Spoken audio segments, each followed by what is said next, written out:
আল্লাহর নবী বিশ্ব নবী রাহমাতুল লিল আলামিন গারে হিরাতে সর্বপ্রথম হযরত নূরি মুজাসসাম জিবরিল আমিনকে আল্লাহ পাঠালেন।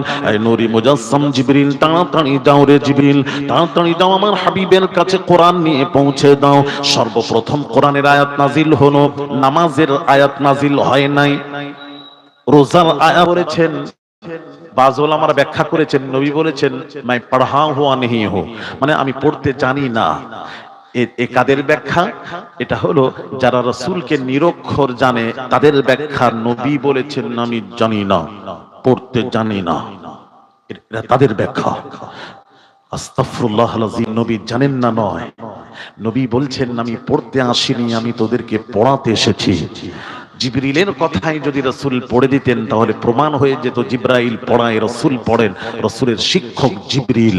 আল্লাহ বলছেন পৃথিবীর মানুষকে আমি জানিয়ে দেব আমার হাবিবের শিক্ষক কেউ নয়, আমার হাবিবের শিক্ষক সরাসরি আমি আল্লাহ। নবীর শিক্ষক কে? একটু জোরে বলুন।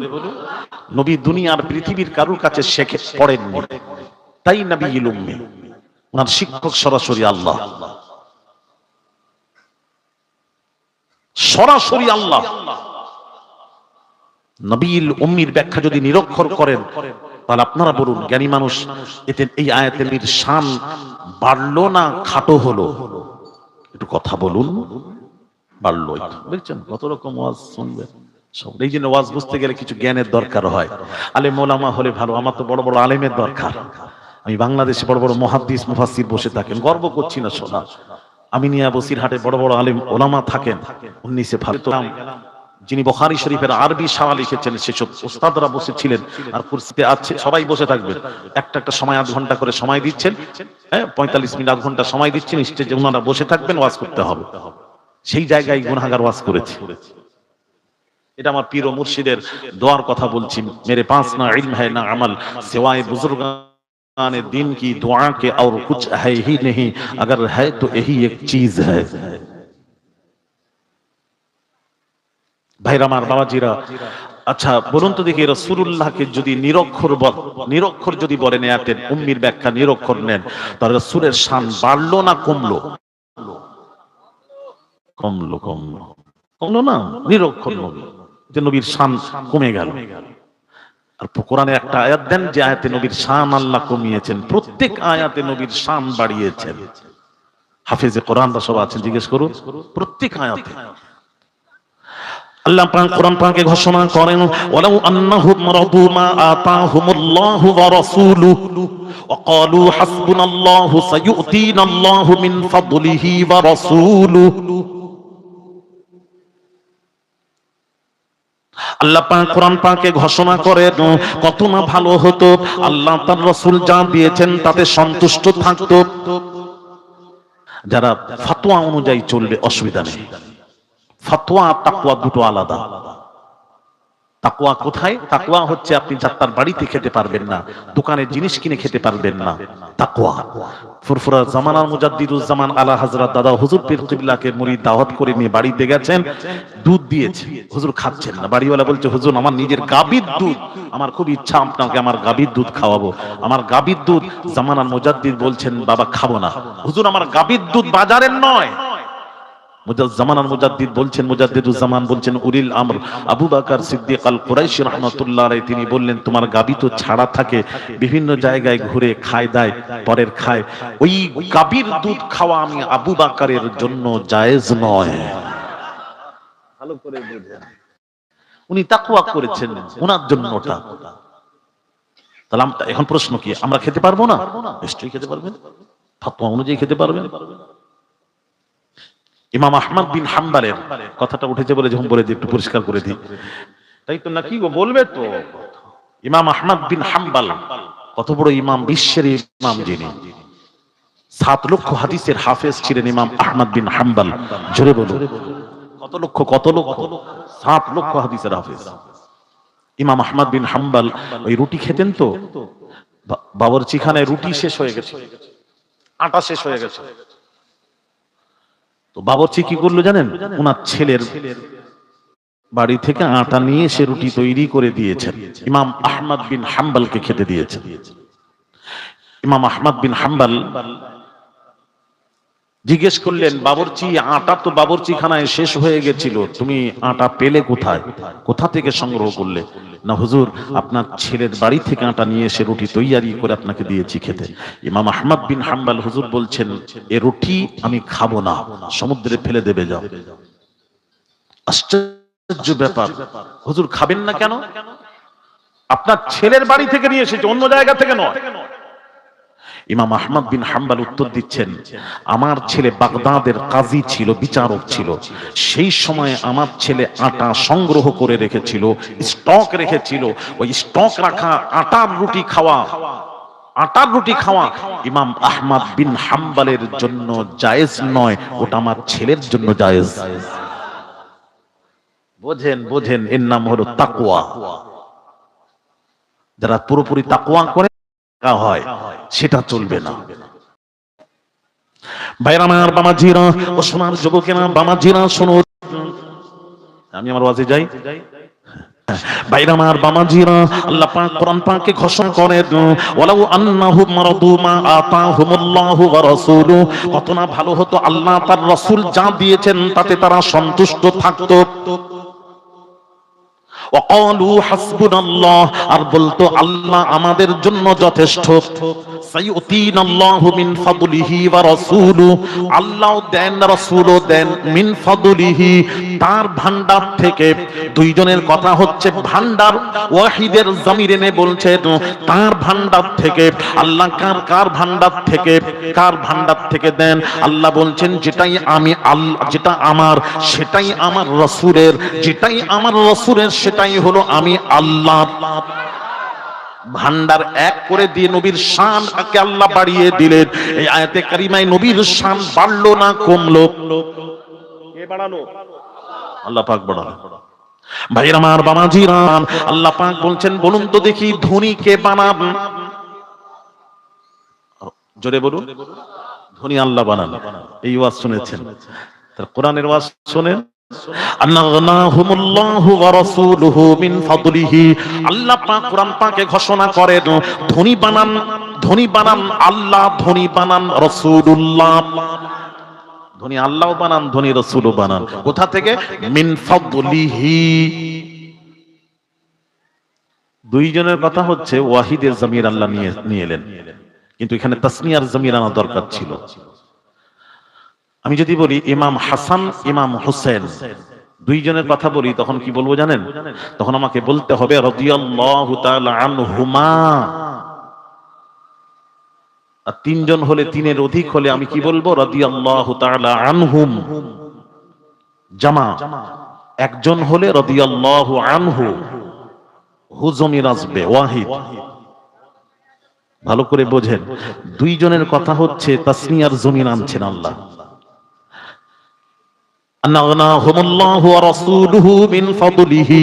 ধনী বানান আল্লাহ, ধনী বানান রাসূলুল্লাহ, মিন ফাদলিহি। বলা দরকার ছিল দুইজনের খাজানা থেকে, কিন্তু ওয়াহিদের জমিন নিয়েছে মিন ফাদলিহি, তার খাজানা থেকে। কার খাজানা? আল্লাহ। খাজানাটা কার? আল্লাহ বলছেন যেটাই আমার সেটাই মুস্তাফার, যেটাই মুস্তাফার সেটাই আমি আল্লাহ আমার। জোরে বলো। মানে খাজানাটাও আল্লাহ এক করে দিলেন, যেটাই আল্লাহর সেটাই নবীর, এক করে নবীর শান বাড়িয়ে দিলেন। জোরে বলো। তাহলে এতে নবীর, এই আয়াতে নবীর শান বাড়লো না কমলো? বাড়লো। কে বাড়াচ্ছে? আল্লাহ পাক বাড়াচ্ছেন, আমরা তো বাড়াইনি। ভাইরা আমার, বামাজিরা আমার, আল্লাহ পাক কোরআন পাকে ঘোষণা করেন, ইয়াদুল্লাহি ফাওকা আইদিহিম। যা রাসূলুল্লাহ সাল্লাল্লাহু আলাইহি ওয়াসাল্লামের হাত মোবারকের উপর হাত রাখলো, আমার আল্লাহ পাক বলেন ইয়াদুল্লাহ, ওটা আমি আল্লাহ, আমার হাত। নবীর হাতটাকে আল্লাহ বললেন আমার হাত। এই আয়াতে রাসূলুল্লাহর শান বাড়লো না কমলো? জোরে বলেন না, কথা বলেন না। কোরআনের ওয়াজ করছি, কথা বলবেন। আল্লাহ বাড়াচ্ছে। ভাইরা আমার, বামাজির, আল্লাহ পাক কোরআন পাকে ঘোষণা করেন, ইন্নাল্লাযীনা ইউবাইয়ুনাকা ইন্নামা ইউবাইয়ুনাল্লাহ। আল্লাহ পাক বলছেন যারা রাসূলুল্লাহর হাতের বায়াত গ্রহণ করলো, ইন্নামা ইউবাইয়ুনাল্লাহ, ওটা আমি আল্লাহ, আমার হাতের বায়াত। রাসূলের বায়াত তো আল্লাহর বায়াত, এতে রাসূলের শান বাড়ছে না কমছে? ভাইরা আমার, বাবাজিরা আমার, আপনার নবী বিশ্ব নবী রাহমাতুল লিল আলামিন কোথায় আছেন? কাবা ঘরের ভেতরে। চতুর্পাশে কাফের বেঈমানেরা আমার নবী বের হলে নবীজিকে হত্যা করবে। আল্লাহর নবী কি করলেন? এক মুঠো বালি নিয়ে ছুঁড়ে মারলেন কাফের বেঈমানদের দিকে। ওই বালুগুলো তাদের চোখের মধ্যে গেল। কাফের বেঈমানেরা মারা তো দূরের কথা, এক নজরও দেখার সুযোগ হলো না। নবীজি তাদের পাশ দিয়ে চলে গেলেন। পরবর্তীতে আল্লাহ তাআলা নবীজিকে ওয়াজ করে শোনান, ওমা রামাইতা ইয রামাইতা ওয়ালাকিন্নাল্লাহা রামা।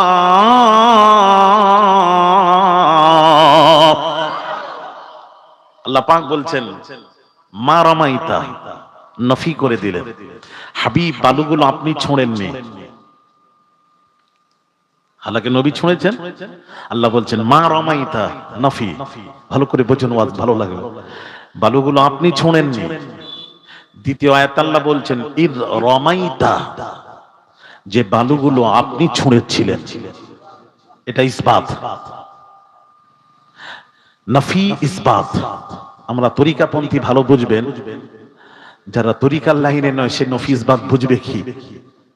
আমাদের তরিকাপন্থী বাবা জাকিরিন যারা আছেন, নফি ইসবাতের একটা জিকির আছে, সেটা হলো লা ইলাহা ইল্লাল্লাহ।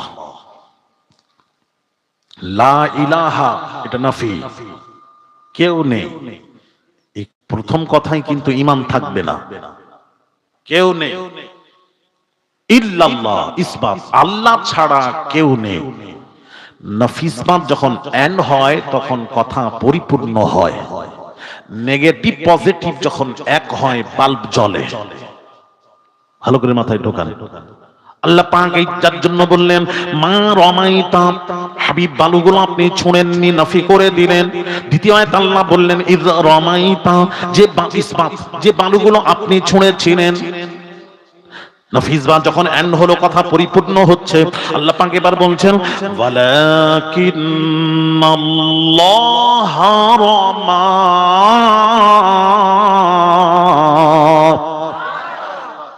ওই বালুগুলো আমি আল্লাহ ছুঁড়েছিলাম। আল্লাহ পাক বলছেন হাবিব আপনি তো বোঝাচ্ছেন, হাবিব আপনি তো একদিকে ছুঁড়লেন, বালুগুলো তো আপনি একদিকে ছুঁড়েছিলেন। ওই কাবার চতুর্পাশে কাফের বেঈমানদের চোখের মধ্যে বালুগুলো গেল কেমন ভাবে? আল্লাহ বলেন হাবিব, ছোঁড়ার দায়িত্ব ছিল আপনার, আর বালুগুলো ধরে নিয়ে ওই চতুর্পাশে কাফের বেঈমানদের চোখের মধ্যে ঢুকিয়ে দেওয়ার দায়িত্ব ছিল আমি। আপনারা সব আর একটু সরে যান, এখানে কবর আছে, কবরের উপরে বসতে নেই। এই সামনে কবর আছে বাবা, খবরদার, কবরের উপরে বসা নিষেধ। আশ্চর্য ব্যাপার, লোকগুলো কি আপনাদের টপকে আসবে? আপনি বলেন না গেট পর্যন্ত ঘেরে দিলেন, আর এই পাশে খালি আছে কি, তাই না? একটু সামনে আসেন, একটু আসে, বড় লোকজন আসবে, আপনার ভাইকে বসার সুযোগ করে দিন, আর আপনারা সামনে আসেন। নিয়ম কি? সামনে থেকে শুরু হবে। সামনের কাতার নামাজে আপনারা জানেন না, আগের কাতার না পুরো করলে পিছনের কাতার পুরো করা যাবে। সামনের কাতার পুরো করুন। আসেন, সামনে আসে। এই ছেলে, আমি জানি তরিকা পন্থীদের বললে শোনে, এরা আদবওয়ালা, অন্যদের বললে শুনে না। আল্লাহু আকবার। এটা আমাদের দেখেন, সঙ্গে সঙ্গে কোন তরিকারা জিদ নেই। দেখেন বসবো এখানে, এই তরিকা পন্থীদের মধ্যে এই জিনিসটা নেই। অন্যদের অন্য গ্রুপে আছে, আমাদের মধ্যে এটা নেই। আমাদের পীর শেখায় না। চলে আসেন। মাশাআল্লাহ মাশাআল্লাহ, সবই নবীর শান আল্লাহ বাড়িয়েছেন। আপনি নবীর শানকে খাটো করবেন না। আজকাল মৌলবীরা ব্যাখ্যা করছে কি জানেন? শুনেন, ওয়াজাদাকা দাল্লান ফাহাদা, ওয়াজাদাকা দাল্লান ফাহাদা। এতে তরজমা করেছেন, আল্লাহ বলছেন এই হাবিব আপনাকে আমি পেয়েছি, দাল্লান পথভ্রষ্ট, দল্লানের অর্থ পথভ্রষ্ট, আপনাকে পেয়েছি পথভ্রষ্ট, ফাহাদা পরে আপনাকে হেদায়েতের রাস্তা দেখিয়েছি। সুবহানাল্লাহ। বললাম এখানে যে মৌলবি এসে এদেরকে যা শোনাবে, সুবহানাল্লাহ, তারই মুরিদ হয়ে যাবে। এই জন্য তো আমি আকীদার উপর কথা বলি, বোঝার চেষ্টা করুন। এখনো আকীদা ঠিক করতে পারলেন না। নবী পথভ্রষ্ট, সুবহানাল্লাহ। নবী জাহান্নামে চলে যাবে, সুবহানাল্লাহ। পানিতে ডুবে যাচ্ছে, বলে মাশাআল্লাহ। এগুলো কেউ শিখালো না আপনাদেরকে।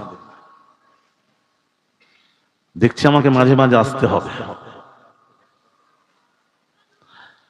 ব্যাখ্যা করছেন, তারজামা হচ্ছে ওয়াওয়াজাদাকা দাল্লান ফাহাদা।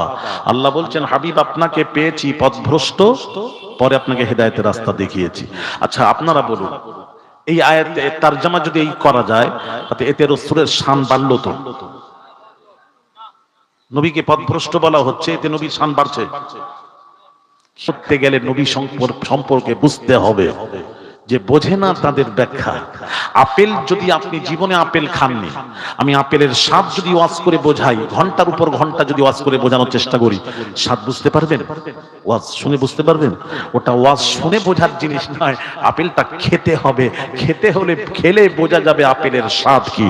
যে রাসূল বুঝলো না, রাসূল বুঝলো না,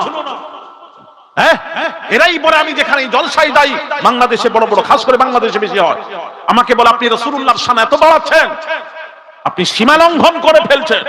আমি বলি মৌলবীদেরকে, কোন মৌলবী আছেন বলুন না, একটু আমি একটু জানবো।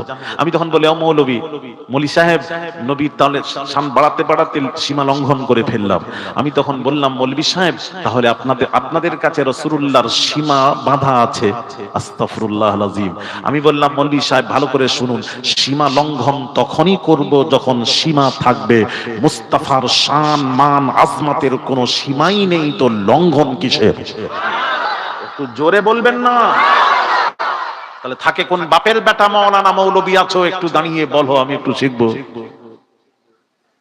শাহওয়ালিউল্লাহ মুহাদ্দিস দেহলভীর মতো মাওলানা মুহাদ্দিস ভারতের জমিনে কে আছে যিনি হাদিস এনেছেন যিনি হাদিসের সানাদ সানাদ সানাদ, ওই যে বলেন না হাদিস সহি হাদিস। সহি হাদিস মানে কি? জয়ীফ হাদিস আমার মাথায় ঢোকে না, ছোটবেলা বুঝতাম না। জয়ীফ হাদিস, জয়ীফ মানে কমজোর, হাদিসটা কমজোর। ইয়া আল্লাহ, হাদিস আবার কমজোর হয়? হাদিস কাকে বলা হয়? নবীজির জবানে মোবারক থেকে যেটা বের হয় সেটাই হাদিস। জোরে বলুন না সুবহানাল্লাহ। তাহলে নবীজির জবানে মোবারক থেকে বের হওয়া কথাটা আবার কমজোর, দুর্বল, সহি, এগুলো আবার কথা কি? যেগুলি বের হবে সেগুলোই সহি। তাহলে সহি জয়ীফ বলেন কেন? এই জন্য বলা হয় হাদিস কখনো সহি জয়ীফ হয় না, বর্ণনাকারীর উপর ডিমান্ড করা হয়। যিনি হাদিসটাকে বর্ণনা করেছেন, বর্ণনাকারীর মধ্যে যদি কোনো, কেমন জানেন, বর্ণনাকারী। হাদিস জয়ীফ কি করে হলো? দেখেন, এদিকে তাকান, একটা ঘোড়া ছেড়ে গেছে, দেখেন ঘোড়ার মালিক ঘোড়াটাকে ধরবে, দেখেন এরকম করে আয় আয়, ঘোড়াটাকে দেখাচ্ছে আয়, খাবার আছে আয়, ডাকছে। এবার ঘোড়াটা খিদে লেগেছে, সে যেই এসেছে দেখেন লাগাম ধরে নিয়েছে, কিচ্ছু নেই। এ যে বর্ণনা করেছে বলছে এর বর্ণনা সহি নয়। কেন? এ যদি একটা ঘোড়াকে ধোঁকা দিতে পারে, এ যে কথা বলবে এরও কথা ধোঁকা আছে, মানুষ ধোঁকায় পড়ে যাবে, এর কথা সঠিক নয়, সঠিক নয়, ব্যাস এটা জয়ীফ হয়ে গেল, দুর্বল হয়ে গেল। তো বর্ণনাকারীর উপর ডিমান্ড করছে সহি আর জয়ীফ। বর্ণনা করি যদি মিথ্যা না বলে সহি হয়, পারফেক্ট হয়, তবে হাদিস সহি। বর্ণনাকারী যদি দুর্বল হয়, হাদিস দুর্বল। সানাদের উপর ডিমান্ড করছে হাদিস শরীফ সহি আর জয়ীফ। হাদিস কখনো জয়ীফ আর সহি হয়? হাদিস সব সহি, জয়ীফ হয় না, জাল হয় না। আর শাহওয়ালিউল্লাহ মুহাদ্দিস দেহলভী রাহমাতুল্লাহ আলাইহি হাদিসের সানাদ সানাদ সানাদ, ইনাকে না নিলে হাদিস জগতে আমরা এগোতে পারবো না। কত বড় মুহাদ্দিস জানেন? যার সম্পর্কে বলা হয়েছে কানা ইলমু শাহি ওয়ালিউল্লাহি রাহিমাহুল্লাহি বাহরান। হযরত শাহওয়ালিউল্লাহ মুহাদ্দিস দেহলভীর ইলম সমুদ্র ছিল। জোরে বলুন সুবহানাল্লাহ। হাদিসের সানাদ কোন শ্রেণীর এমন নেই ভারতবর্ষের জমিনে, সে যেই শ্রেণী হোক, শাহওয়ালিউল্লাহ মুহাদ্দিসকে দেহলভীকে না মানলে হাদিস জগতে সে এগোতে পারবে না। তিনি বলছেন, কি বলছেন তার কথাটা শোনা যাক। এই আপনার এই মাদ্রাসার সব মুহাদ্দিস নয়, মাদ্রাসার মুহাদ্দিস নয়, শাহওয়ালিউল্লাহ মুহাদ্দিস দেহলভী। ভাইরা আমার, বাবা জিনা, তিনি বলছেন আমি রাসূল পাক সাল্লাল্লাহু আলাইহি ওয়াসাল্লামের প্রশংসা লিখতে লিখতে বহু লিখে ফেললাম। এবার পড়ে দেখছি মনে হচ্ছিল আটলান্টিক মহাসাগর থেকে এক ফোঁটা পানি তোলার ন্যায় লিখলাম।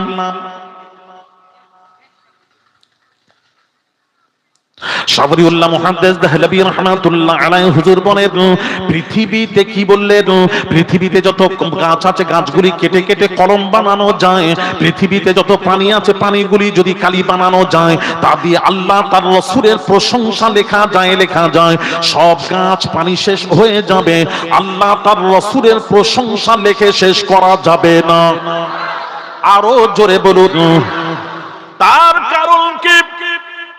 কারণ কি কাজী আয়াজ শাফা শরীফের মধ্যে কি সুন্দর করে লিখছেন, ফি সানাইল্লাহি তাআলা আলাইহি ওয়া ইজহারিহি আযীম কদরিহি লাদাই। সাবরিউল্লাহ মুহাশা কাজী আয়াজ শাফা শরীফের মধ্যে লিখছেন, ভাইরা আমার বাবাজিরা, পৃথিবীতে সব আল্লাহর প্রশংসা করে, আলেম ওলামা মুহাদ্দিস মুফাসসির আল্লাহ প্রশংসা করে, পীর ওলি গাউস কুতুব আবদাল আল্লাহ প্রশংসা করে। ভাইরা আমার বাবাজিরা, নবিয়্যিন সিদ্দিকিন শুহাদা সালিহিন সব আল্লাহর প্রশংসা করে, সব আল্লাহর প্রশংসা করে। আর সব আল্লাহর নবী রাসূলগণ সব আল্লাহর প্রশংসা করে, আর আল্লাহ স্বয়ং রাসূলুল্লাহর প্রশংসা আল্লাহ করে। একটু জোরে বলুন, সব আল্লাহর জিকির করে বাবা, সবাই আল্লাহর জিকির করে, আল্লাহ রাসূলুল্লাহর জিকির আল্লাহ করে। ওয়ারাফা'না লাকা যিকরাক, আয় হাবিব আপনার জিকির আমি আল্লাহ উঁচু করে দিলাম। এখন যদি কেউ এসে বলে কলকাতায় হুজুর একটা উঁচু বিল্ডিং হয়েছে, তখন প্রশ্ন আসবে কত উঁচু, কফিট, কত উঁচু, কতালা? তখন বলতে হবে 50, 60 তালা, 80 তালা, 90 তালা, যা হোক বলবেন তো কত, একটা তো নির্দিষ্ট আছে এত। আল্লাহ বলছেন আমি আমার হাবিবের জিকির উঁচু করলাম। এবার প্রশ্ন আসবে উঁচু কতটা করলেন, এটা তো সীমা আছে তো, কতটা করলেন? তাহলে উঁচু করনেওয়ালা খোদা, যার উঁচু করা হচ্ছে জিকির, তিনি হলেন মুস্তাফা। দুজন আছে ওখানে, তিনজন নেই। ওখানে কজন আছে? দুজন আছে, করনেওয়ালা আর যার করা হচ্ছে দুইজন, তৃতীয় ব্যক্তি কেউ নেই। তাহলে যিনি উঁচু করেছেন তাকেই প্রশ্ন করা হোক, আল্লাহ তুমি রাসূলের জিকির কতটা উঁচু করলে? উঁচুর একটা সীমা থাকবে, কতটা করলে? আল্লাহ বলছেন বান্দারে যতটা পারি ততটা করেছি। এবার আল্লাহ কতটা পারেন? আসমান থেকে জমিন, এর বেশি পারেন? কথা বলেন। আল্লাহ কতটা? আল্লাহ যতটা। তাহলে বোঝা গেল নবীর শান মানের কোনো সীমা নেই। পাগল কথা, কি উল্টো পাল্টা কথাবার্তা বলে, জানে না যারা তারাই বলে, জানলে বলে না, নবী তো জানে না। সাবরিউল্লাহ মুহাদ্দিস দেহলভী রাহমাতুল্লাহ আলাইহি শেষ ফিনিশিং দিচ্ছেন, লা ইউমকিনু সানাউ কামা কানা হাক্কাহু বা'দা খুদা বুজুর্গ তুই কিসসা মুখতাসার। অত কথা জানি না, আল্লাহর পরে যদি কারোর মর্যাদা থাকে, বিশ্ব নবী রাহমাতুল লিল আলামিনের মর্যাদা। যত কথা জানি নবী সম্পর্কে কোনো কথা বলতে পারবো না, তার শান মাকামের কথা বলতে পারবো না, তবে এতটুকু বলবো আল্লাহর পরে নবীজির মর্যাদা, আল্লাহর পরের স্থান সেটা হলো আমার আপনার নবী, বিশ্ব নবী। আল্লাহ পাক কোরআন পাকে কি বলছেন শুনুন, নবীকে যদি নিরক্ষর বলেন, আল্লাহ বলেন বাবাজি হুয়াল্লাযী বাআসা ফিল উম্মিয়িনা রাসূলা। আল্লাহ পাক বলছেন আমি নিরক্ষরদের কাছে রাসূল পাঠালাম। আল্লাহ আমাদেরকে নিরক্ষর বললেন, আল্লাহ আমাদেরকে নিরক্ষর বললেন।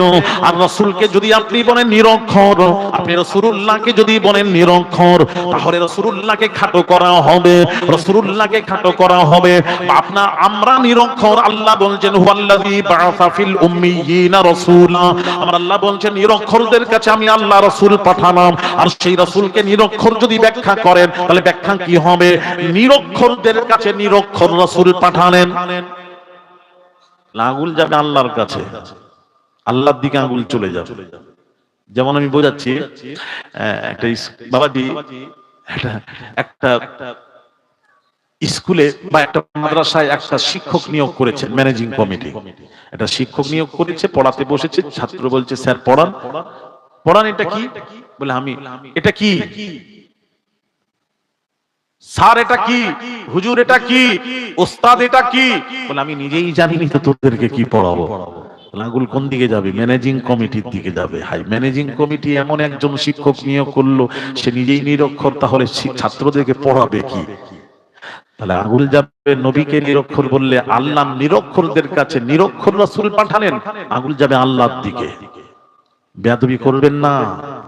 এখানে নবীল উম্মির ব্যাখ্যাটা বুঝুন, ব্যাখ্যাটা বুঝুন। নবীল উম্মির ব্যাখ্যা বুঝতে হবে। আমি বোঝাচ্ছি, একটু দাঁড়ান। এখানে নবীল উম্মির অর্থ হলো, উম্মু মানে মা। যেমন সূরা ফাতিহার নাম কি জানেন? উম্মুল কিতাব, উম্মুল কোরআন সূরা ফাতিহাকে বলা হয়, মানে কোরআনের মা। উম্মু মানে মা, কোরআনের মা। 30 পারা কোরআনে যা আছে সূরা ফাতিহাতে তাই আছে, যার জন্য সেই সূরা ফাতিহার নাম, একটা নাম হলো উম্মুল কোরআন, উম্মুল কিতাব, পুরো কোরআনের মা। আর মক্কা শরীফের নাম কি জানেন? উম্মুল কুরা। অর্থ হলো মূলকে উম্মু বলা হয়, মূল যে জিনিস সেটাকে উম্মুন বলা হয়। মক্কা শরীফ হলো মূল। উম্মুল কুরা, কুরা মানে গ্রাম, সমস্ত গ্রামের মা। মক্কার নাম হচ্ছে সমস্ত গ্রামের মা। পৃথিবীর প্রথম শহর গ্রাম হলো মক্কা, প্রথম মক্কা, যার জন্য মক্কার নাম হলো উম্মুল কুরা। সকলের মা, সকলের হেড, সকলের মূল। নবীজি নবীল উম্মি, উম্মি উম্ম অর্থ হলো হ্যাঁ মূল, মূল মানে নবী সকলের মূল, সকলের মূল। আর উনি সর্বপ্রথম, যেমন মক্কা সর্বপ্রথম গ্রাম শহর, উনি রাসূল সর্বপ্রথম আল্লাহর নবীকে সৃষ্টি করেছেন। জোরে বলেন সুবহানাল্লাহ। যার জন্য নবীকে বলা হয় নবীল উম্মি। উম্মি মানে মূল নবী। জোরে বলুন সুবহানাল্লাহ। আরে এই ব্যাখ্যা করলে নবীর শান বাড়লো না কমলো? এতে বাড়লো, এতে ছোট হলো না। মা ওয়ালা নবী। আর যদি মা দিনি তাহলে হবে মা ওয়ালা নবী। মা মানে মা কেন বলা হয়? মা, মা মায়ের মর্যাদা সকলের বেশি, যার জন্য মা বলা হয়েছে। সকলের উপরে, সকলের উপরে। যেমন আল্লাহ পাক বলছেন, ওয়াকাদা রাব্বুকা আল্লা তা'বুদু ইল্লা ইয়্যাহু ওয়া বিল ওয়ালিদাইনি।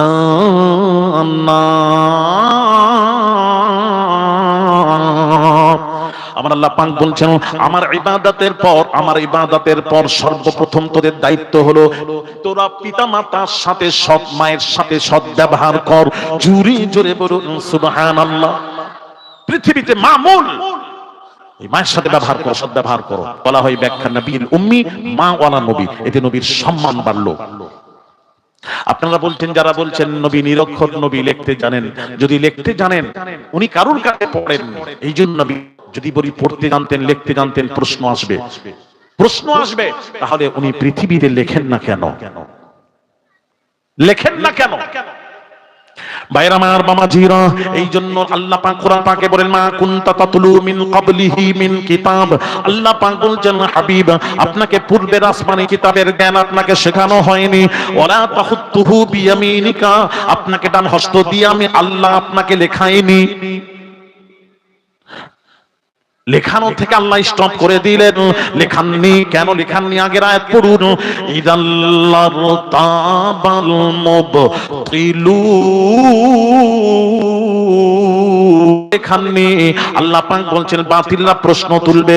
রাসূলুল্লাহর উপর ওহী নাজিল হতো, কোরআন নাজিল হতো। রাসূল যদি লিখতে জানতেন, রাসূল যদি লিখতেন, সবাই জেনে যেত, তাহলে তারা প্রশ্ন তুলতো। রাসূলুল্লাহ নিজের কথাগুলি লিখে লিখে লিখে লিখে তাওরাত, জাবুর, এই কিতাবের জ্ঞান যদি থাকতো, তাহলে নবীজি তাওরাত, জাবুরের সব কথাগুলি লিখে লিখে কোরআনের নামে চালিয়ে দিয়েছেন। এটা তারা প্রশ্ন তুলবে। আমি আল্লাহ পৃথিবীর কিতাব কোরআন শরীফের উপর আঙুল তুলে কথা বলতে না পারে। যালিকাল কিতাবু লা রাইবা ফীহি। আমার আল্লাহ পাক বলছেন, এটা ওই কিতাব, এটা ওই কিতাব যাতে কোনো সন্দেহ নেই। এই জন্য বাবাজি আজ পৃথিবীতে কোরআনের উপর আঙুল তুলে কথা বলতে পারে না।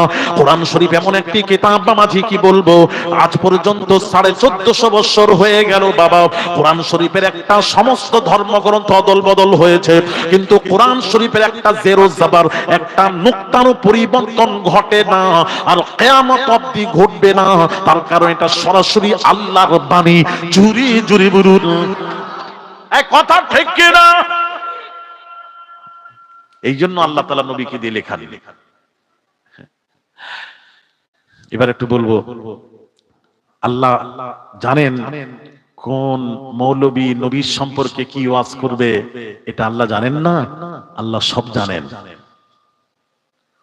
আল্লাহ সব জানেন কে কি ওয়াজ করবে, কি করবে, কে নবীর শান ঘাটাবে, কে বাড়াবে, এটা আল্লাহ সব জানেন। আমি কি ওয়াজ করব আল্লাহ জানেন না? একটু জোরে বলুন, সব আল্লাহ জানেন, সব আল্লাহ জানেন। তো আল্লাহ জানেন এমন এমন বেয়াদব আছে সে রাসূলুল্লাহর বিরুদ্ধে কথা বলবে, যে রাসূল যদি লিখতে জানেন লেখেননি কেন? আল্লাহ বলছেন হাবিব, আল্লাহ জেনে শুনে বললেন হাবিব আপনি একবার দুনিয়ায় লেখুন।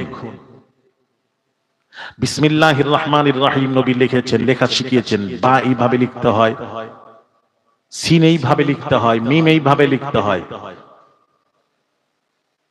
লিখেছেন। যদিও জয়ীফ হাদিস, আমি ওটাকে রাখলাম। এবার আসুন আমি বুখারী শরীফ থেকে আপনাদের দলিল দেব। আল্লাহ তাআলা নবীকে দিয়ে দুনিয়াতে একবার লিখিয়েছিলেন, যাতে করে পৃথিবীর কেউ বলতে না পারে আঙুল তুলে নবী লিখতে জানেন না। নয়, পৃথিবীর কারো কাছে শেখেননি, লিখতে পড়ে না। রহমান মুহাম্মদকে কোরআন শেখালেন।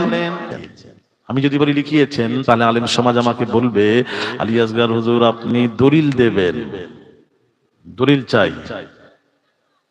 দলিলটা আগামী চৈত্র মাসের প্রথম সপ্তাহ বুধবার মেদিনীপুর দাওয়াত দিলাম, তবে মনে করে দেবেন খেছেন কি লেখেননি এটা প্রমাণ করাবো। لما يعتمر النبي صلى الله عليه وسلم في ذي القعدة فأبى أهل مكة يدعوه يدخل مكة حتى قاضاهم على يقيم بها 3 أيام فلما كتبوا الكتاب كتبوا هذا ما قاضى عليه محمد رسول الله صلى الله عليه وسلم قالوا لا نقر بهذا لو نعلم أنك رسول الله ما منعناك شيئا ولكن أنت محمد بن عبد الله ثم قال لي علي امحو رسول الله قال علي لا والله لا أمحوك أبدا فأخذ رسول الله صلى الله عليه وسلم الكتاب وليس يحسن يكتب فكتب هذا ما قضى محمد بن عبد الله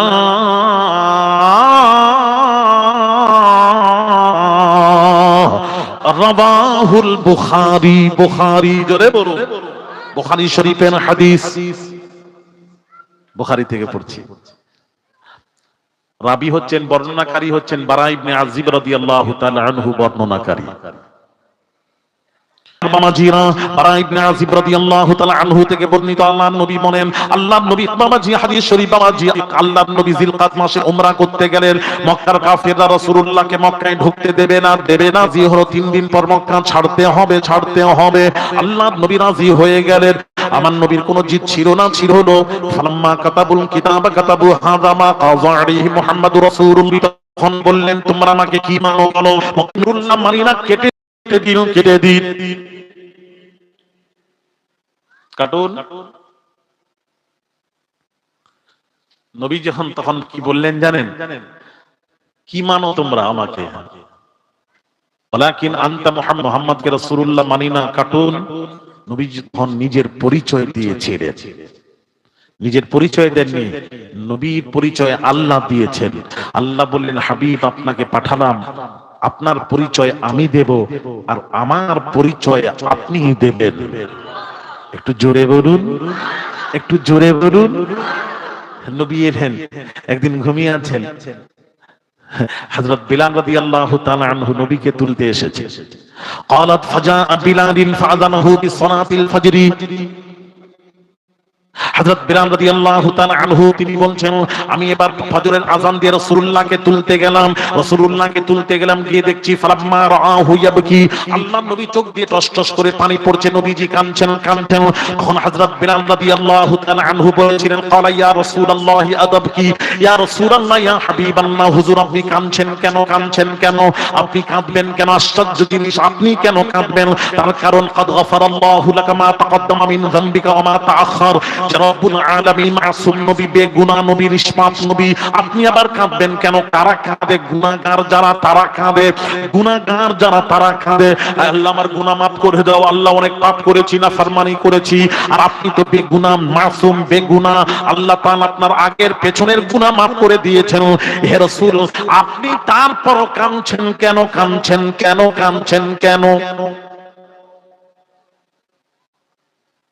এখানে বোঝা যাচ্ছে নবী কাঁদবেন কেন? কাঁদবো তো আমরা। এখানে বোঝা যাচ্ছে নবী কাঁদবেন কেন? কাঁদবো তো আমরা গুনার জন্য, গুনাহগার, গুনার জন্য কাঁদবো। নবীর গুনাহ ছিল, ভুল ছিল, লা ইয়াজুজু আলাইহিল খাতা, নবীর দ্বারা কোনো খাতা হতে পারে না, ভুল হতে পারে না। নবী মাসুম নবী, বেগুনাহ নবী, তাহলে নবী কাঁদছেন কেন? কেঁদে দোয়া করছেন কেন? বাজ ওলামারা কি বলেছে জানেন? বাজ বলেছেন, এই তো নবীও কাঁদেন, আমরাও কাঁদি, নবী আমরা সমান, কোরআন দিয়ে হাদিস দিয়ে প্রমাণ। আস্তাগফিরুল্লাহ আল-আযীম, সমান কি করে বললে? আমরা কাঁদি গুনার জন্য, না নবী কান্না আল্লাহর কাছ থেকে কিভাবে চাইতে হয়, কিভাবে চোখের পানি ছাড়তে হয়, নবী কেমন করে পানি ছেড়ে কাঁদছেন, আল্লাহর কাছে চাচ্ছেন। ওই নবীকে দেখে তোরা শেখ, তোরাও আল্লাহর কাছে ওইভাবে কাঁদ। নবীর কান্না দেখে তোরা আবার ওজন করবি না, নবীও কাঁদেন, আমরাও কাঁদি, নবী আমরা সমান, ওজন করবি না। তোরা যে কাঁদবি গুনার কারণে, আর নবী কাঁদছেন গুনার কারণে নয়। নবী কান্না করতে হয় কিভাবে, আল্লাহর কাছে দোয়া চাইতে হয়, কিভাবে চোখের পানি ছাড়তে হয়, ওটা রাসূলুল্লাহর কাছে শিখ। আমি রাসূলকে পাঠালাম, রাসূল আমার কাছে বান্দা কিভাবে চাইবে, কিভাবে দোয়া করবে, কিভাবে নামাজ আল্লাহর ইবাদত করবে, ওটা নবী শেখাবেন। আর নবী, আপনি আমার কথা বলবেন আর আমি আপনার কথা বলবো, জোরে বলুন। নবীর কান্না দেখে ওজন করবেন না। নবীও কাঁদেন, আমরাও কাঁদি, তবে দুই কান্না এক নয়। আমরা ঘুমিয়ে থাকলে ঘুম থেকে তুলে দিন, আমরা ঘুমিয়ে থাকলে ঘুম থেকে তুলে দিন, নামাজের জন্য তুলে দিন। কারণ বাবাজি, শরীয়তের আইন হলো আসসালাতু খায়রুম মিনান নাওম, শরীয়তের আইন হলো বাবাজি আসসালাতু খায়রুম মিনান নাওম। নামাজ হলো, আসসালাত মানে নামাজ, খায়র মানে উত্তম, নাওম মানে ঘুম।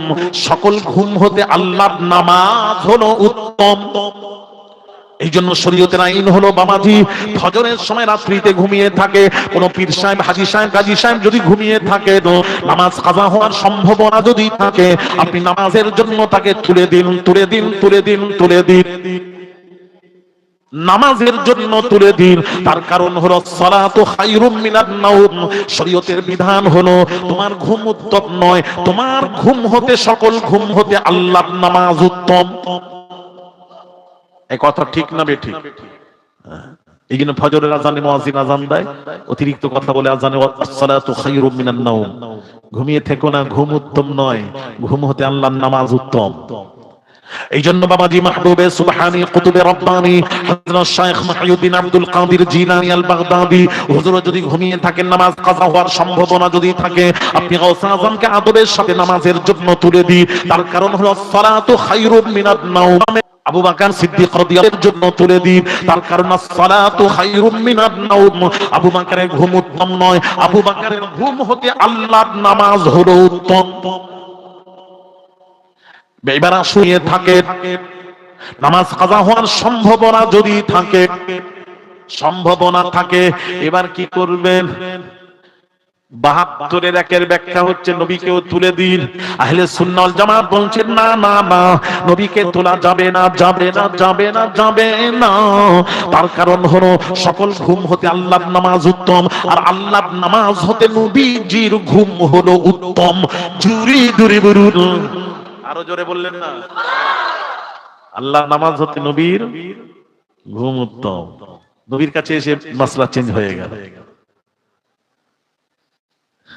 এবার প্রশ্ন আসতে পারে আপনাদের, হুজুর আমাদেরকে কেউ যদি ধরে নবীর ঘুম উত্তম কেন, কেন আল্লাহ নামাজ হতে নবীর ঘুম উত্তম কেন, তাহলে আমরা কি উত্তর দেব? কেনর উত্তরটা শিখিয়ে যাবেন ইনশাআল্লাহ।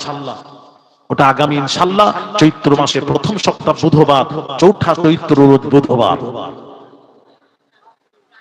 হ্যাঁ না কি বলছেন? সকলেই বলতে হবে তো, দু চার যা আজকেই সব আজকেই হবে।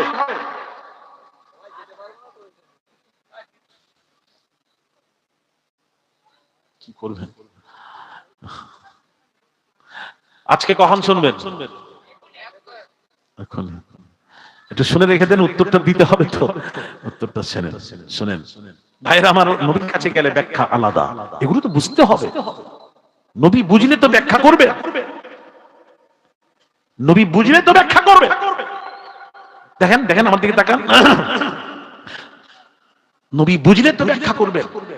দুই কবি বসেছেন নবীজির সম্পর্কে, চেহারার উপরে দুই কবি বসে আছেন, চেহারার উপর কবিতা বলতে হবে। একজন কবিতা পড়লো, নবীজির চেহারাটা পূর্ণিমা চাঁদের মতো ঝলমল করত।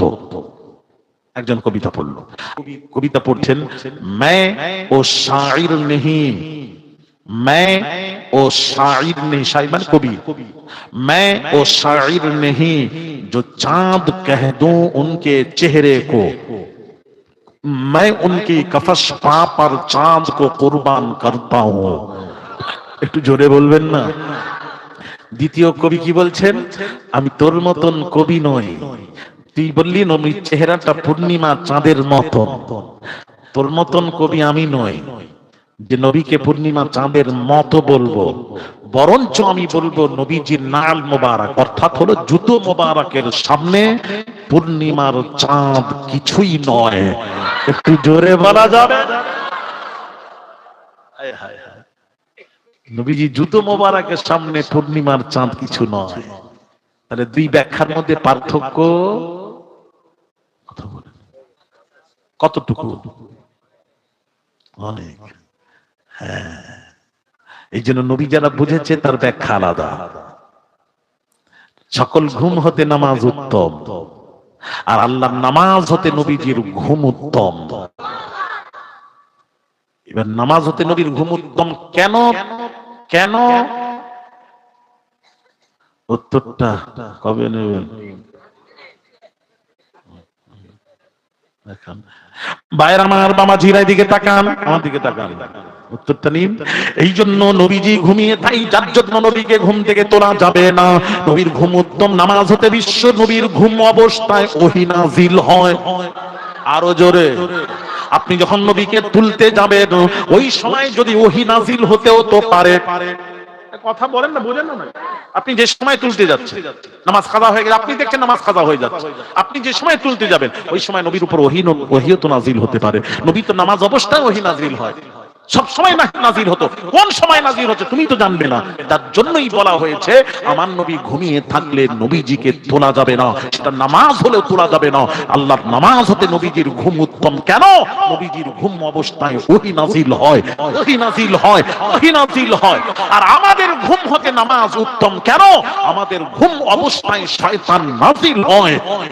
জোরে বলুন সুবহানাল্লাহ। চিন্তা করেন, শয়তান নাজির হয় বলে সুবহানাল্লাহ, ওতেও সুবহানাল্লাহ। প্রথমটাও সুবহানাল্লাহ, দ্বিতীয়টাও সুবহানাল্লাহ। বলো, মুখ আছে, লাইসেন্স তোমাকে দেওয়া আছে, যা খুশি পাও বলো, সঙ্গে সঙ্গে উইথড্র করো। জোরে বলুন নাউযুবিল্লাহ। এই আমাদের ঘুম অবস্থায় কি নাজিল হয়? হয় কিনা বলুন? উল্টো পাল্টা স্বপ্ন দেখি, দেখি কিনা বলুন? শয়তানি স্বপ্ন দেখি, হ্যাঁ, ফরজ গোসলের প্রয়োজন হয়ে যায়। হ্যাঁ, আমাদের ঘুমে শয়তান নাজিল হয়, মুস্তাফার ঘুমে ওহী নাজিল হয়। দুই ঘুমের মধ্যে পার্থক্য। এই জন্য আমাদের ঘুম, ঘুমিয়ে থাকলে আমাদের ঘুম হতে আল্লাহর নামাজ উত্তম, আল্লাহর নামাজ হতে মুস্তাফার ঘুম উত্তম। এই আমরা উযু করে যদি ঘুমিয়ে পড়ি, উযু করে যদি ঘুমিয়ে পড়ি, চোখ লেগে যায় বালিশে মাথা দিয়ে ঘুমিয়ে পড়ি, চোখ লেগে যায়, উযু কি হবে?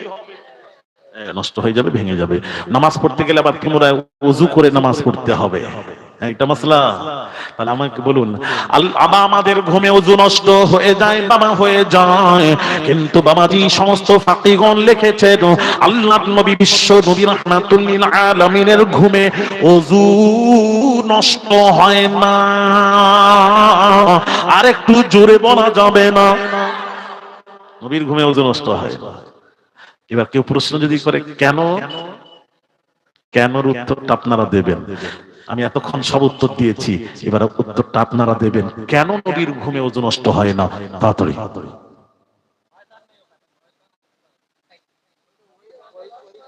হয়নি হয়নি হয়নি, জানলে বলুন। কে বলল? কোন জায়গা, কার জায়গা?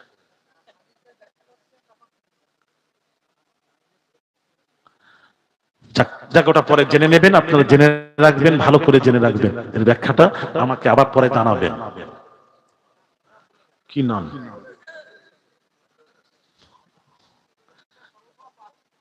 তো এগুলো সব আমাকেই বলতে হবে? তোমরা জানলে না, এতদিন ওয়াজ দিচ্ছ, হ্যাঁ?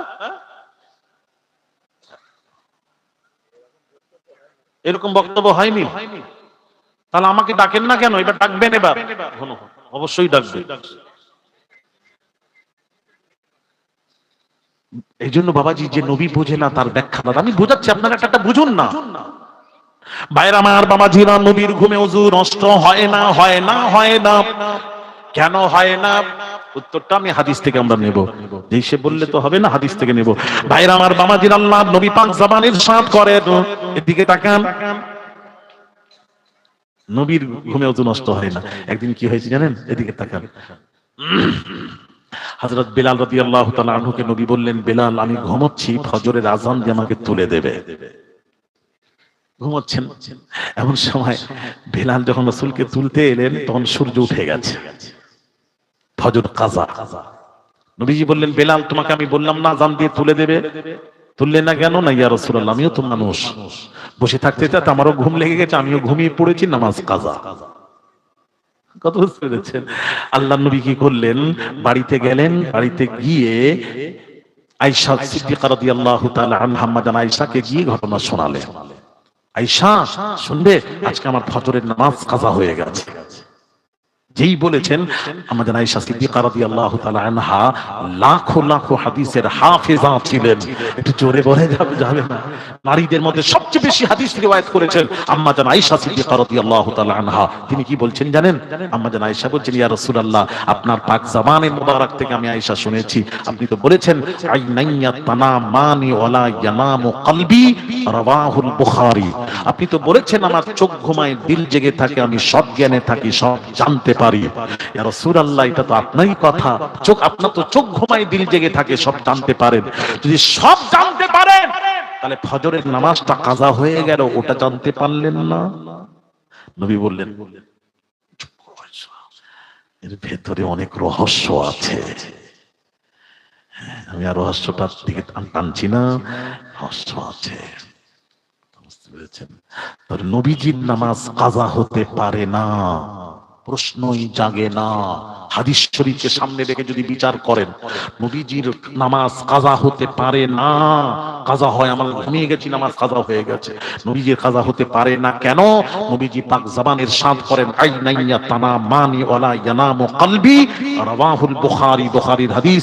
আমার চোখ ঘুমায়, দিল জেগে থাকে, সব জ্ঞানে থাকি, সব জানতে পারি, কে কি করছে সব জানতে পারি। আর আমরা ঘুমিয়ে থাকলে চোর চুরি করে নিয়ে চলে গেলেও কথা বলেন না, মানতে পারিনি আমরা। আমাদের ঘুম হলো মরার মতন। আর নবী বলছেন আমার চোখ ঘুমায়, দিল জেগে থাকে, সব জানতে পারি।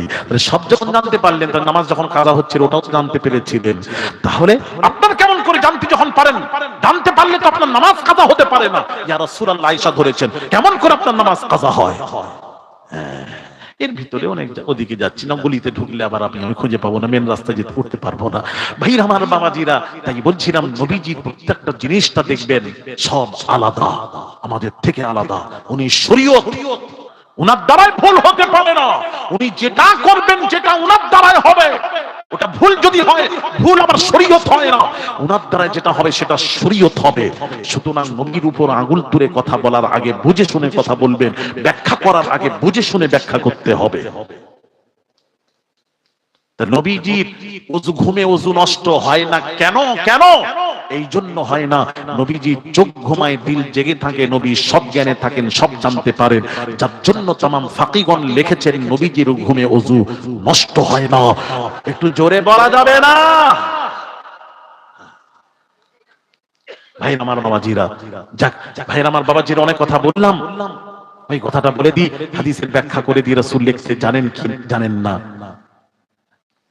ভাইরা আমার বাবাজিরা, আল্লাহর নবী বিশ্ব নবী রাহমাতুল লিল আলামিন যখন মক্কার কাফেররা বলল রাসূলুল্লাহটা কেটে দিন, কেটে দিন, কেটে দিন, আল্লাহর নবী তখন বলেছিলেন ফাকালা আনা রাসূলুল্লাহি ওয়া আনা মুহাম্মদ ইবনে আবদুল্লাহ, আমি আব্দুল্লাহর পুত্র মুহাম্মদ, আমি হলাম আল্লাহর রাসূল।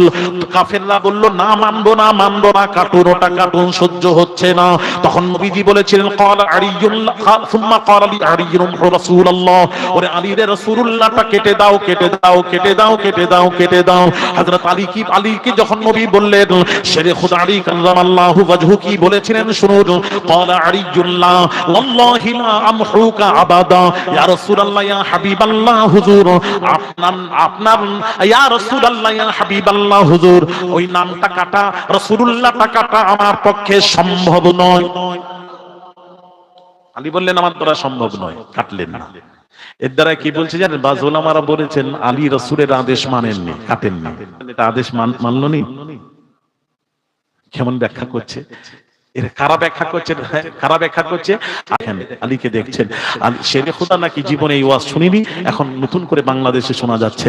এক বক্তা আছে, নাম বলবো না, নামাজ পড়াচ্ছিলেন, মাতলামি করছিলেন মদ খেয়ে, নামাজ পড়াতে পড়াতে লা আ'বুদু মা তা'বুদুনের জায়গায় আ'বুদু মা তা'বুদুন পড়ে দিলেন। মাতলামি করছিলেন। আস্তাগফিরুল্লাহাল আযীম, আস্তাগফিরুল্লাহাল আযীম। এদের ব্যাখ্যা যারা আলীকে নজরে দেখে, শেরে খুদা জীবনে এই ওয়াজ শুনেছেন আপনারা? কোন মৌলবীর মুখে, কোন হুজুরদের মুখে, আপনার বাপ দাদুর মুখে, কারুর মুখে কখনো শুনেছেন? কথা বলছেন না কেন?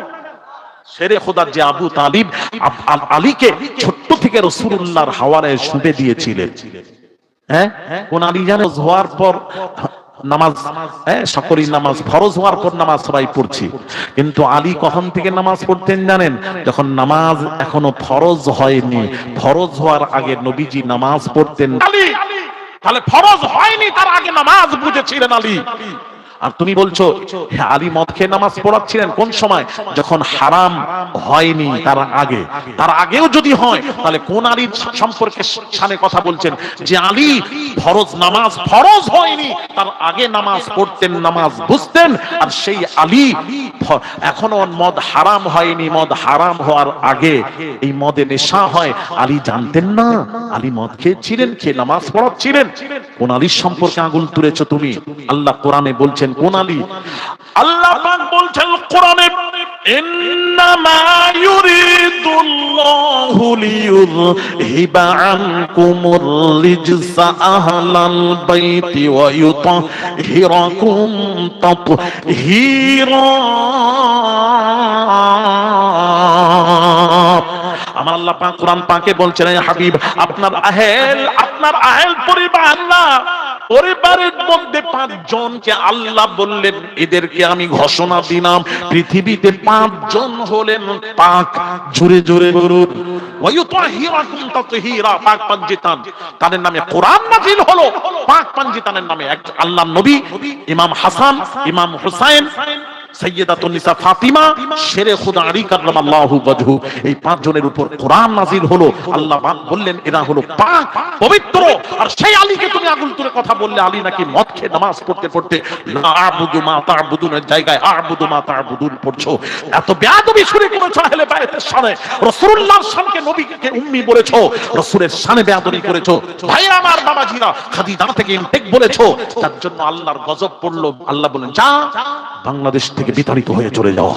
যারা বেয়াদবি করেছে তাদেরকে আল্লাহ বিতাড়িত করে দিয়েছেন। ঠিক কি না? কথা বলেন না, চুপ হয়ে গেছে যে। আমাদের ভারতে একজন বেয়াদব তৈরি হয়েছিল, প্রথমে বেশটা তৈরি করেছিল, তারপরে বলছে আমাকে যা প্রশ্ন করার কর উত্তর দেব। এবার উত্তর উল্টো পাল্টা যখন সে মাদ্রাসার বারান্দা দেখে না, সে আবার কি উত্তর দেবে, উত্তর দিতে দিতে এমন উত্তর দিল আল্লাহ নারাজ হয়ে গেলেন। আল্লাহ বলছেন যা ভারত থেকে বেরিয়ে চলে যাও। সেও খুব নাম করা মানুষ, আর নাম বলবো না, সেও ভারত থেকে বেরিয়ে গেছে। নাম কি? যে বেয়াদবি করবে আল্লাহ তাকে দেখাবে। ও সোজা নয়, এত সোজা নয়। আমার নবীর সাথে বেয়াদবি করতে যেও না। আলী শেরে খোদা, নবীর নাফরমানি করেননি। শেরে খোদা কি করেছেন শুনেন, হাদিসটা শুনুন। শেরে খোদা কি বললেন? ক্বালা আলিয়ুল্লাহ ওয়াল্লাহি লা আমহুকা আবাদা ইয়া রাসূলুল্লাহ ইয়া হাবিবাল্লাহ হুজুর। ওটা আলীর ব্যাপারে, অন্য সাহাবীর ব্যাপারে আছে, আলীর ব্যাপারে না। এরা আলীকে জুড়িয়ে দিয়ে আস্তাগফিরুল্লাহ আলাযীম। কোন আলী? বামাজি আলী বললেন ইয়া রাসূলুল্লাহ ইয়া হাবিবাল্লাহ হুজুর, আমি রাসূলুল্লাহটা কাটতে পারবো না। যে নামটা আল্লাহর নামের সাথে জড়িত, ওই নামের উপর কলম চালানো আমি আলী আমার পক্ষে সম্ভব নয়, সম্ভব নয়, সম্ভব নয়। তাহলে চিন্তা করেন আলী কত ভালোবাসেন। এটা ভালোবাসা, এটা ভালোবাসা, নাফরমানি নয়। নবীজি বুঝতে পেরেছেন আমি আমাকে আসলেই ভালোবাসে। ফাখাযা রাসূলুল্লাহ সাল্লাল্লাহু আলাইহি ওয়াসাল্লাম আল কিতাবা ওয়া লাইসা ইহসিনু ইয়াকতুবু ফাকাতাবা হাযা মা কাযা মুহাম্মদ ইবনে আবদুল্লাহ। আল্লাহ নবী আলীর কাছ থেকে নিয়ে নিলেন, রাসূলুল্লাহটা কেটে দিলেন। রাসূলুল্লাহটা কেটে দিয়ে ফাকাতাবা সুন্দর করে নবী লিখছেন মুহাম্মদ ইবনে আবদুল্লাহ থাকাই সিদ্ধান্ত হলো। জুরি জুরি বুরুল নবী নিজের হাতে লিখলেন, লিখলেন, লিখলেন। বুখারী শরীফের হাদিস। এর দ্বারা প্রমাণ হয়ে গেল নবীজি লিখতে জানেন, আমভাবে লেখেননি। লিখলে প্রশ্ন তুলতো। নবীজি নিজের কথাগুলি লিখে লিখে কোরআনের নামে চালিয়ে দিয়েছেন। বাবাজি কথা বুঝতে পেরেছেন? এই জন্য বাবাজি নবী লিখতে জানেন না, আল্লাহ দুনিয়ায় নবীজিকে দিয়ে লিখিয়েছেন, লিখিয়েছেন, লিখিয়েছেন। তাহলে আমার নবী লিখতে জানেন কি জানেন না? একটু জোরে বলুন, আমার নবী পড়তে জানেন কি জানেন না? মিনহুম ইয়াতলু আলাইহিম আয়াতিকা, হে হাবিব আপনি তাদের কাছে তিলাওয়াত করে করে শোনান। জোরে বলুন। নবী পড়তেও জানেন, লিখতেও জানেন। নবীর সামনে বেয়াদবি করা দুঃসাহস কারো সিনার মধ্যে না আসে। আদব করবেন, নবীর শানকে বাড়াবেন, ছোট করবেন না। আল্লাহ কিয়ামতের দিন আপনার শান মান আল্লাহ বাড়িয়ে দেবেন যদি আপনি নবীর শান মান বাড়াতে পারেন। আসুন ভাইরা আমার, আকীদা ঠিক রেখে নামাজ রোজা করবেন, আকীদা ঠিক রেখে নামাজ রোজা করবেন। আর একটা কথা বলি বামাজি, ইসলামের দুশমন যারা, একটা কথা বলে দিই, শেষ কথা বলে বিদায় নিচ্ছি। ইসলামের দুশমন যারা বাবাজি, যারা সরাসরি বলছে মুসলমানকে মারো, মুসলমানকে তাড়াও, দেশ থেকে তাড়াও, মুসলমানকে মারো মারো, যারা সরাসরি মুসলমানদের বিরুদ্ধে কথা বলছে, আমরা তাদেরকে বাংলার জমিনে, সামনে ইলেকশন আসছে, এতটুকু বলবো, তাদেরকে বাংলার জমিনে আমরা ঢুকতে দেব না, দেব না, দেব না। এই কথা আপনাদের একমত আছেন তো? কথা বলেন কিনা, বলছেন না কেন? সামনে আসছে ইলেকশন। আমি আলী আসগার আওলাদে রাসূল, আমি পার্টির কথা আলোচনা করি না, রাজনীতি করি না, তবে আজকে বলতে বাধ্য, এতটুকু বলবো, এতটুকু বলবো। আমার মামা নেই, আমার মামা নেই তো একটা মামা আছে, সেটা কানা। আমার এমনিতে মামা নেই, যখন কানা মামা আছে তো আছে, তো একটা নেই মামার থেকে কানা মামা ভালো। কথা বলেন না, নেই মামার থেকে কানা মামা ভালো। তাহলে আমরা বাবাজি, আমি আমার কথা হলো আমাদের কানা মামাই ভালো। কথা বুঝতে পেরেছেন? আমাদের নেই ওই মামা চাই না, যে মামা আমাদেরকে বলছে গুলি করবো, মেরে দেব, ওই মামা বাংলার জমিনে ঢুকতে দেব না। আরেকটা কথা বলে দিই, বলবো বলবো, কথা বলেন না সামনে। বাবাজি একটা কুয়া আছে, একটা কুয়া, মুসলমান ও মুসলিম সবাই যায় ওই কুয়ার পানি পান করে, খায়, উভয়ে খায়, আমরা সবাই। এমন সময় ওই কুয়াতে একটা বাবাজি দুইটা কুকুর পড়ে মরে গেছে। কয়টা কুকুর? একটু জোরে। দুইটি কুকুর পড়ে মরে গেছে। তাহলে কুয়ার পানিটা কি হলো? নাপাক, নষ্ট হয়ে। এখন কি করবেন? ওই পণ্ডিতদের, হিন্দুদের পণ্ডিত এসে বলছে দাঁড়া, কুয়ার পানি ঠিক করতে হবে, সবাই পান করতে হবে। ঠিক করতে গেলে গঙ্গার পানি ছড়াতে হবে। সে গঙ্গার পানি নিয়ে এসে ছড়িয়ে দিল, আর মুসলমান মৌলবি বলছে আবে জমজমের পানি ছড়াতে হবে। জমজম কূপের পানি ছড়িয়ে দিল, কত বুঝতে পেরেছেন? ছড়িয়ে দিল, ছড়িয়ে দেখছে সেই দুর্গন্ধ, সেই দুর্গন্ধ। এখন উভয় বসে চিন্তা করছে কি রে ব্যাপার, ব্যাপারটা কি, দুর্গন্ধ কেন? ওই পণ্ডিত আর আমাদের মৌলবি, কি ব্যাপার বল না, কি ব্যাপার বল না। তখন দুইজন বসে বসে বলছে, এই শোন, এই দুইটি যে কুকুর পড়ে মরে গেছিল, দুইটি কুকুর তুলেছিস? না, কুকুর তো তুলিনি। এই কুকুর না তুললে পানি পাক হবে কি করে? আগে যেটা পড়ে মরে গেছে আগে ওটাকে তুলতে হবে, ওই দুইটা কুকুর আগে তুলতে হবে, তবেই তো পানি পাক হবে। কথা বলেন না কেন? আর একটু জোরে বলুন। তো আমাদের ভারতের জমিনে দুইটি কুকুরকে সরাতে হবে, তাহলেই আমাদের শান্তি ফিরে আসবে। কথা ঠিক না বে ঠিক? আমি আর বললাম না, আপনারা ইনসান ইনসান কো ইশারা কাফি হ্যায়, দুইটি কুকুরকে সরাতে হবে, সরাতে হবে কি হবে না। তার জন্য ওই মামার থেকে নেই মামা ভালো, এ কানা মামা ভালো, নেই মামার থেকে কানা মামা ভালো। আমাদের কানা মামারই দরকার। কথা ঠিক না বে ঠিক? এই ছেলেরা বলছে না কেন? কারা কারা রাজি আছেন হাত উঁচু করে দেখো সবাই। আল্লাহ কবুল করেন। বুঝুন বুঝুন, বুকে বুকে বুঝুন ভাইরা, আমার বাবাজিরা, ভেবে করার আগে ভাবুন, করে ভাববেন না। এই কথা বুঝতে পারছেন? করার আগে ভাববেন তো, না করে ভাববেন? করে ভেবে লাভ নেই। আজ মসজিদও রাখবে না, কিচ্ছু রাখবে না, নামাজি মুসলমানকে শেষ করবে। আল্লাহ হেফাজত করেন, আল্লাহ মুসলমানদের। আর ছেলেদেরকে বলি, 5 ওয়াক্ত নামাজ তোমরা ধরে নাও, যারা বেনামাজি হয়ে আছো নামাজ পড়ো, আর আল্লাহর কাছে বেশি বেশি দোয়া ইউনুস পড়ো, লা ইলাহা ইল্লা আনতা সুবহানাকা ইন্নী কুনতু মিনাজ জালিমিন। দোয়া ইউনুস পড়ো, আল্লাহর কাছে দোয়া চাও, আমরা যেন শান্তি, যেন ভারতের জমিনে সেই পূর্ব অবস্থা যেন আল্লাহ ফিরিয়ে দেন। আমরা শান্তি চাই, আমরা মিলেমিশে থাকতে চাই। ঠিক কিনা জোরে বলো? মুসলিমের যেমন অবদান আছে, মুসলমানদের অবদান ভারতের জমিনে আছে, আছে না নেই? তো উভয় মিলে ভারতবর্ষ, বাবাজি, ভারতবর্ষ উভয় মিলে ইংরেজকে তাড়িয়েছে, মুসলিম অমুসলিম মিলে মিলে তারা তাড়িয়েছে। কথা ঠিক? তাহলে আমরা মিলেমিশে কাঁধে কাঁধ মিলিয়ে থাকতে চাই। সুতরাং সেই শান্তি আল্লাহ ফিরিয়ে দাও, আল্লাহর কাছে দোয়া করুন। আর সামনে ইলেকশন আসছে, বুঝে শুনে ভোটটা দেবেন, ভোট যেখানে সেখানে নষ্ট করবেন না, অনুরোধ করছি। এই বলে বিদায় নেব। আসুন নবীর সালামে একবার সালামে